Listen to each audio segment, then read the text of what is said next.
Hey guys, Maverick here. Welcome back to the channel. I hope you've been enjoying the videos we've been making on Warzone, and I've got another one for you today. In our last video, we walked through the types of players you should expect to encounter in Warzone. The link will be in the description below. In the following couple of videos, we're going to walk through drop locations and recommended loadouts for each player type that we discussed previously. So that's going to be our aggressive players, our passive players, and our tactical players. Today's video, we're going to walk through the aggressive player drop locations and recommended loadouts. So let's set the stage on why drop locations are important and how my thought process is around the ones I'm recommending. For all you high horses out there, you can head on back to Reddit where you're promoting your Instagram clips, this, that, or the other. This video is not for you. This is not a video about what's the best location to get the most kills. Go back to Reddit. It's important to understand that I'm recommending for people whose number one priority is winning the game, not getting kills. There's nothing wrong with going for high kill games, but this tips video is for people who are not going to sacrifice their chances to win in order to hit that 20 bomb. So how do I approach dropping in Warzone? Because you're never going to know if you're alone at your drop until the last possible second, I want to make sure that I'm dropping at locations with enough loot to support not only my primary drop target, also supporting a bail spot if somebody ends up beating me down to the location. You don't want to find yourself showing up to the drop location late and not having any weapon spawns. So all of the loot locations that we talk about, all the drop locations we talk about, there's gonna be an element that you can drop in and have some places to bail to if somebody beats you down. When approaching my drop, regardless of my chosen playstyle for the match, I divide Verdansk into 4 quadrants. I have a primary drop location for each quadrant. So I know in the pregame lobby, if a circle pops up in a certain place, that this is the quadrant I'm dropping, and this is the location that I'm dropping to. This helps me make decisions faster. And if you've watched any of my previous videos and watched any of my future videos, we'll talk a little bit about why it's really important to be able to make clean, fast decisions in Warzone. So the quicker I know where I'm going to drop, I spend less time focused on drop locations, and I can already start watching who's jumping out of the plane, where are they jumping, is there a concentration of players somewhere. I can start establishing the game flow in my mind. So, that being said, let's walk through my recommended drop locations for the aggressive players. The most important considerations for my aggressive playstyle drop locations are loot density and elevation variation. I want a drop location where there's enough loot that I don't need to spend a whole lot of time trying to find a functional weapon. Functional weapon is any SMG, AR, or a semi-auto shotgun. I also want a location with varying levels of elevation, which I'll use to early game third party, track opponents, or even quickly traverse the location I've chosen to drop using my parachute. You'll notice that my recommended drops for an aggressive player tend to be located near the center of the map. 3 of the locations are also next to large open spaces players will be required to traverse if the zone doesn't move in their favor. For these marked locations, when I'm playing an aggressive playstyle, I'm either trying to land on the highest building at the location to establish early dominance, or I'm looking to land on the edge of the location and clean up the people that have landed in its center and are now trying to loot their way to the edges. I'm working from the outside in rather than the inside out. The current loot pool, offering a very limited amount of weapons that can effectively initiate a long distance engagement, aids you in this in solos. So use this time to your advantage to pick off, we'll call them mules, people that have looted the center of the location and are essentially bringing those goods your way. My only exception to this rule, the idea of dropping at the highest building or dropping in the outside of the POI and working your way in, is downtown.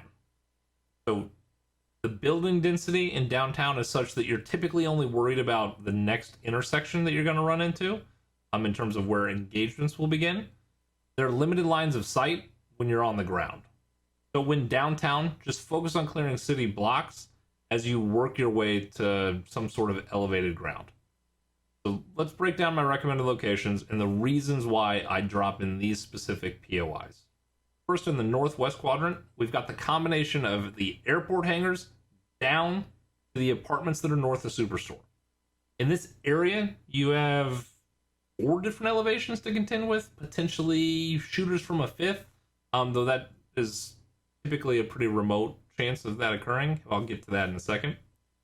You've got the airfield floor. You've got the ground floor around the apartments. You've got 4 3-story green apartments. And then you've got the 2-story car dealership and a 4-story red apartment building. So, a lot of elevation changes around here. This combination of elevation potential and then multiple mid to short range spaces for a good shooter to strike in makes it a prime location for you to get a few initial eliminations and then turn on the overzealous players that are looking to rush towards the gunshots. It also provides players with multiple ways to move out of engagements, to move into engagements. So it's really nice when you're in a disadvantaged position, you can disappear into a building and then start changing your elevation or your angle. The potential pitfalls of this location are the lines of sight those elevations offer. You know what I'm talking about. Those are the times when you get third-partied by a single bullet from an Odin while you're ducking behind cover from the firefight that you're in. You know, the clips that people tag you on Twitter in while you screaming something foul? Yeah. You know who you are. This most frequently happens to me when I'm on the car dealership. So that's why I'll typically drop there initially and then rotate out of it using the first 30 seconds of the match that most players aren't focused on trying to third party unless they land right on somebody. The second potential disadvantage is the fact that this location is essentially between 3 high density, call it Instagram posting sweat / streamer drops. So that's going to be the airport, hangers to the east of your drop, then Superstore. If you've not cleared this zone by, say, 2.5 minutes into the game, you better be ready because there's going to be people bull rushing you. The next recommended drop in the northeast quadrant is the hotel diner combination between the military base, quarry, and TV station. This location has a fair amount of loot density and ammo stash that you can turn to, and it's a good choke point for rotating players from the 3 POIs that I just mentioned. If you dominate this location early, you'll have solid high ground to pick players off, or you can rotate to one of the 3 buy station spawns around you to spend your cash on a loadout. I like this location because it's populated enough to provide you some early game engagements, helps you build your confidence. But as the first zone comes to a close, it's remote enough that it gives me a chance to finalize my battle plan for the match without being really interrupted too often. You'll also clean up a few kills from gulag redeployments, which is a nice way to pad your stats. I'll typically drop to the 2-story house that's next to the North End Road, so a little bit north of the hotel, and that's where I'll start going through the process of cleaning up kills as I work sort of around the outside of the location. The house and the station with the ammo stash, they both have good advantages to get a surprise angle on anybody that's camping the roof of the hotel. Once I've cleared this location, depending on the zone, of course, I tend to like to rotate to the cliff edges, either east or west, and start planning my open field rotation. Sometimes I'll be able to pick players off rotating out of cover. Now, the disadvantages to this location are its surroundings.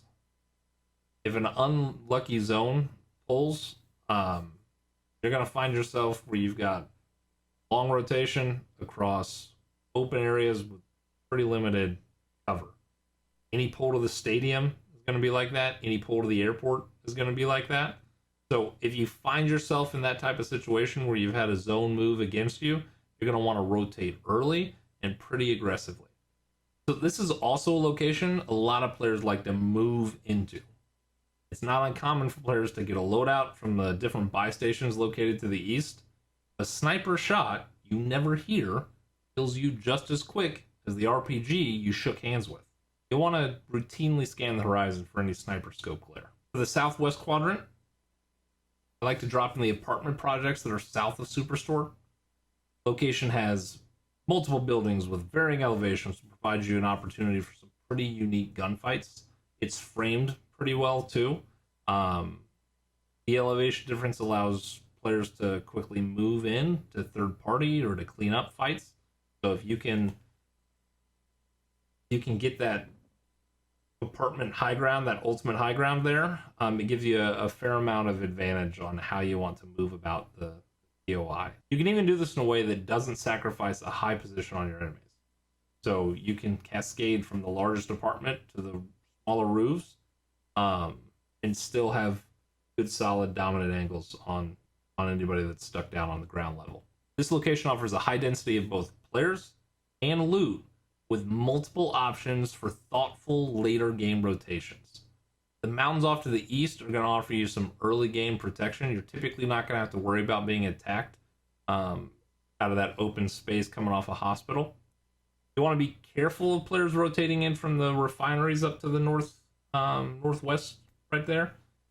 I'll say a disadvantage to this spot is that there's a limited number of buy stations located near you. So even if you clear out the location and you're flush with cash in the early game, that advantage might be completely negated for the amount of time that it takes for you to find a buy station. So you also want to be pretty careful of your corners. This location is, we'll say it offers a unique opportunity for your adventurous passive players. There are a lot of little cubbies they can kind of fade into and catch their enemies. The quadrant to the southeast is geographically unique compared to the rest of the map. This quadrant offers the starkest transition from a very dense area to wide open spaces. For my aggressive players, I'll recommend dropping at the bank. It's a central location that has multiple points of access on every side.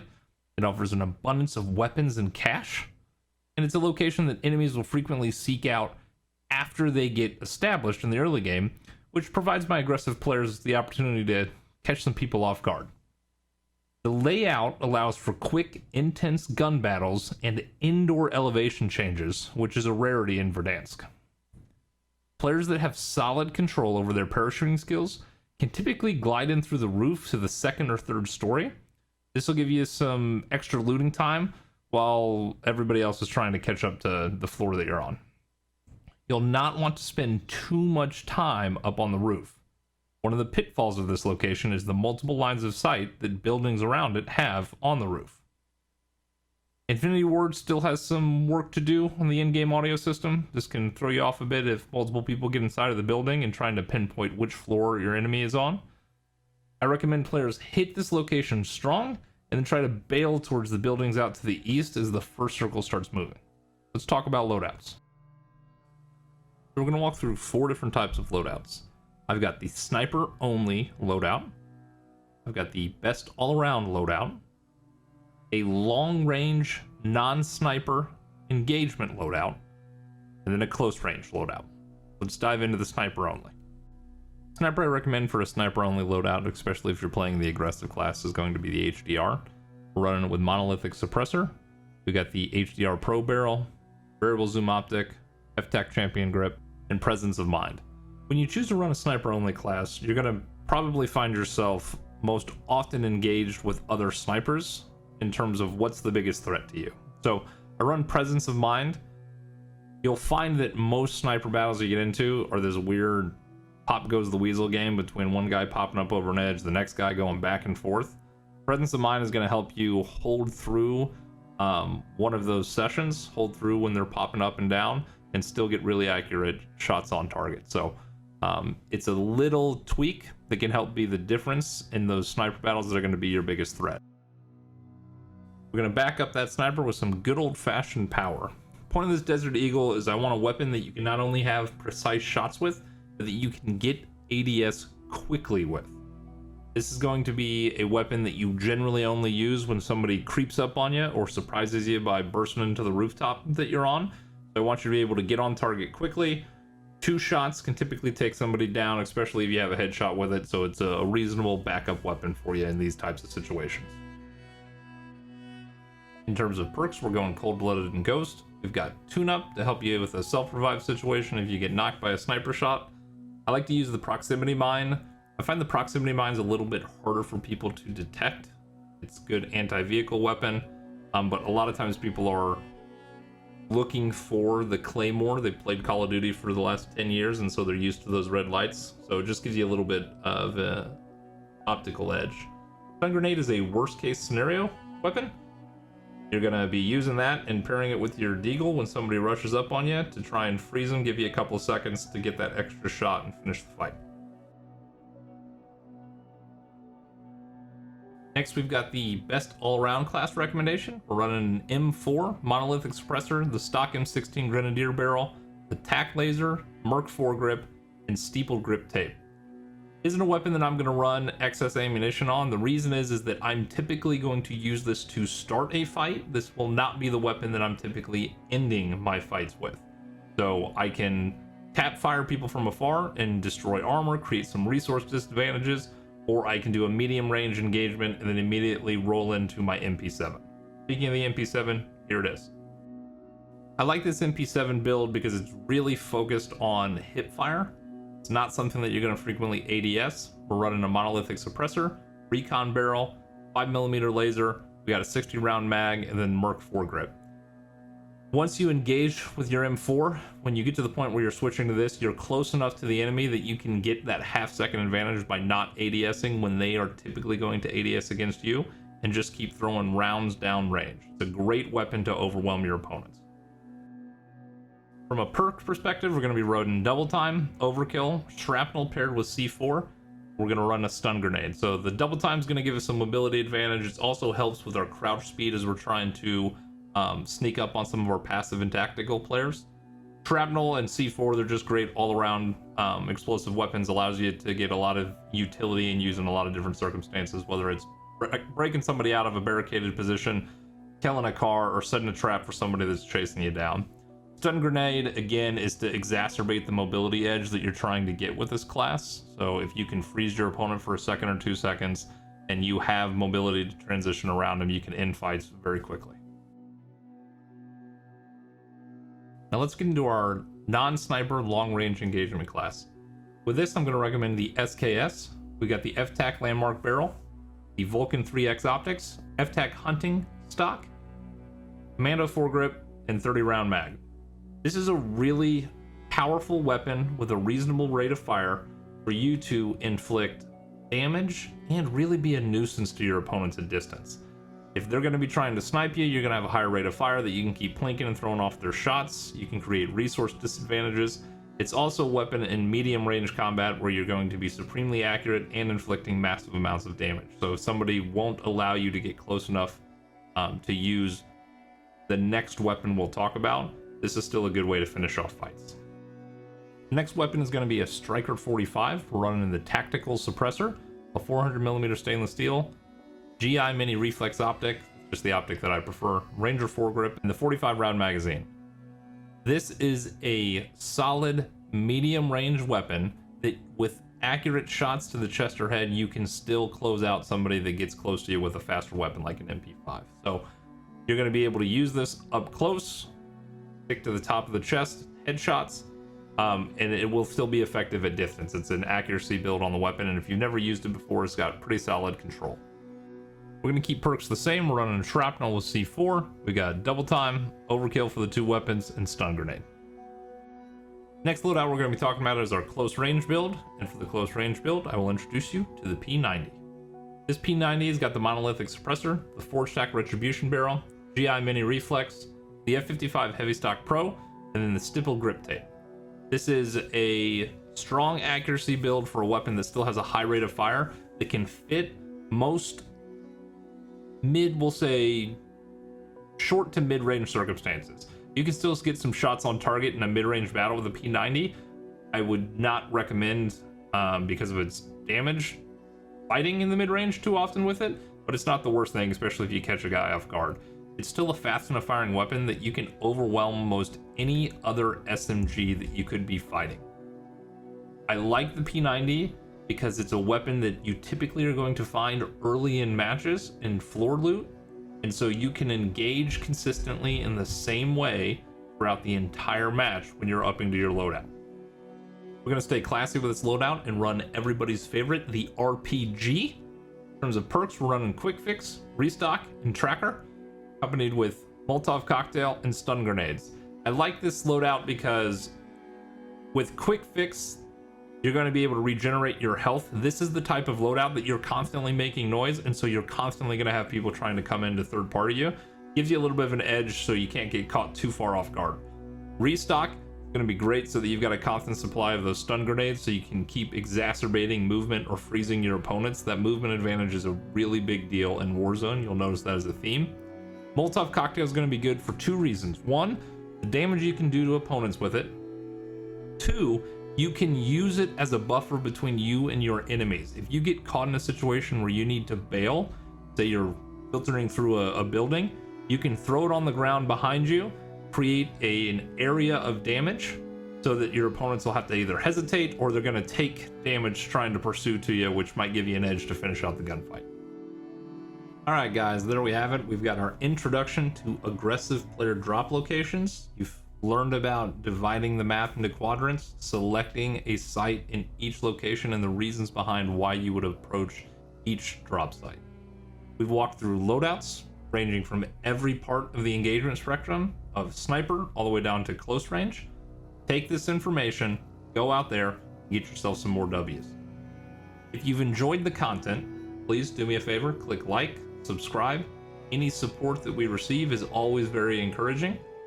We are going to be coming out with the next video over the course of this week. It is going to be the same format, but for passive players, where we're going to walk through drop locations, the reasons behind them, and loadouts that we think are most appropriate for everyone.